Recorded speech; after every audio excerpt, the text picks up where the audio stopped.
ঊনবিংশ শতাব্দীর ভারতবর্ষের শিক্ষা এবং বাংলার শিক্ষার ইতিহাসে একটি গুরুত্বপূর্ণ অধ্যায়। এবং এই ঊনবিংশ শতাব্দীতেই বাংলার শিক্ষার জগতে যে ব্যাপক এবং অভাবনীয় পরিবর্তন সম্ভব হয়েছিল, তার মূলে যে প্রতিষ্ঠানটির কথা সবার আগে বলতে হয় তা হলো হিন্দু কলেজ। এই কলেজটির পথ চলা শুরু হয়েছিল 1817 সালের 20শে জানুয়ারি গড়ানহাটায়, বর্তমান ওরিয়েন্টাল সেমিনারি ভবনের জায়গা, এবং গোরাচাঁদ বসাকের বাড়িতে। প্রথম দিন এখানে মোট 20 জন ছাত্র নিয়ে কলেজের পঠন পাঠন চালু হয় এবং কলেজের প্রথম গভর্নর ছিলেন বর্ধমানের মহারাজা তেজচন্দ্র বাহাদুর এবং বাবু গোপীমোহন ঠাকুর।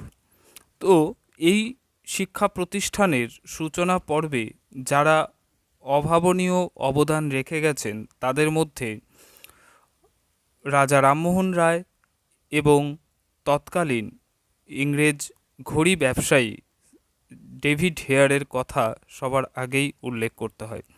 সুপ্রিম কোর্টের প্রধান বিচারপতি হাইড ইস্টের কাছে রামমোহন রায়, ডেভিড হেয়ার ও বৈদ্যনাথ মুখোপাধ্যায় তারা একটি প্রস্তাব পাঠিয়েছিলেন এবং যার ফলশ্রুতিতে প্রতিষ্ঠিত হয় হিন্দু কলেজ। তো হিন্দু কলেজের যে উত্তরণ তা খুব স্বল্প সময়ের মধ্যেই ঘটেছিল। এই কলেজে স্কুলের ইংরেজি, বাংলা, ব্যাকরণ ও পাটিগণিত শিক্ষা দেওয়া হতো এবং অন্যদিকে কলেজে আরও শেখানো হতো ভাষা, ইতিহাস, ভূগোল, কাল নিরূপণ বিদ্যা, জ্যোতির্বিদ্যা, গণিতশাস্ত্র, রসায়নবিদ্যা এবং বিজ্ঞানের অন্যান্য বিষয়।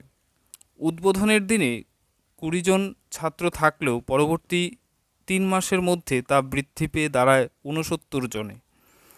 আর এই প্রতিষ্ঠানটি ভদ্র হিন্দু ঘরের সন্তানদের জন্য প্রতিষ্ঠিত হলেও কলেজের ভারতীয় ব্যবস্থাপকেরা হিন্দু ধর্মতত্ত্ব বা হিন্দু দর্শন শাস্ত্রের পরিবর্তে ইংরেজি সাহিত্য ও ইউরোপীয় বিজ্ঞান শিক্ষার ওপরেই বেশি গুরুত্ব আরোপ করেছেন।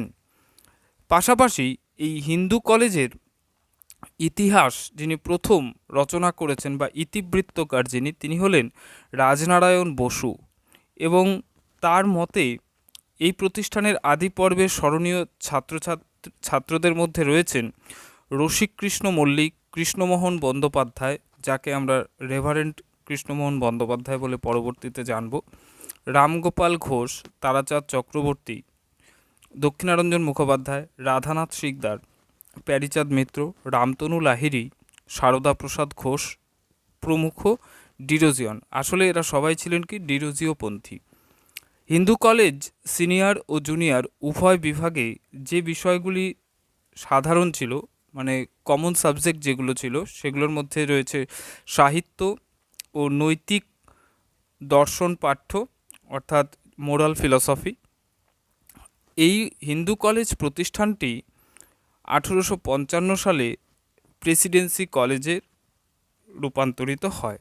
তো এই ছিল হিন্দু কলেজের সংক্ষিপ্ত ইতিবৃত্ত। যারা আমার এই চ্যানেলে নতুন তারা অবশ্যই চ্যানেলটিকে সাবস্ক্রাইব করবে এবং ভিডিওটিকে প্রচুরভাবে দেখে শেয়ার করে দাও। ধন্যবাদ।